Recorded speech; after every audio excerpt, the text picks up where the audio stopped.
चलिए देखिए भाई, अब मैंने कहा 360 के पहले हम नंबर ऑफ फैक्टर निकाल देते हैं, तो आपने कहा 360 को लिखना पड़ेगा 4 का मतलब 2 की घात 3, 3 की घात 2 और 5 की घात 1, यही लिखना पड़ेगा। 2 की घात 3, 3 की घात 2, 5 की घात 1। तो मैंने कहा इसके नंबर ऑफ फैक्टर क्या होंगे, इसके नंबर ऑफ फैक्टर्स क्या होंगे, नंबर ऑफ फैक्टर्स क्या होंगे, तो इसके नंबर ऑफ फैक्टर्स होंगे, नंबर ऑफ फैक्टर्स होंगे 3 प्लस 1, 2 प्लस 1,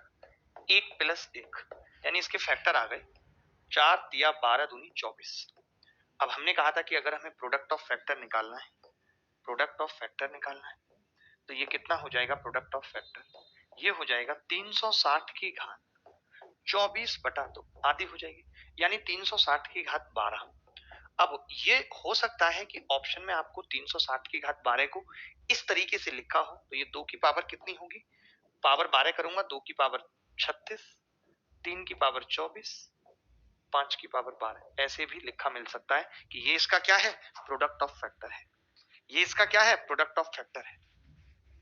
तो मैं समझ गया कि आपको प्रोडक्ट ऑफ फैक्टर निकालना आ गया, आपको एवरेज ऑफ फैक्टर निकालना आ गया, नंबर ऑफ फैक्टर निकालना आ गया, सम ऑफ फैक्टर निकालना आ गया, ये सब चीजें करना आपको आ गया। देखिए पढ़ाने के लिए फैक्टर में इतना है कि शायद 1 महीना भी कम पड़ जाए, नंबर ऑफ को प्राइम फैक्टर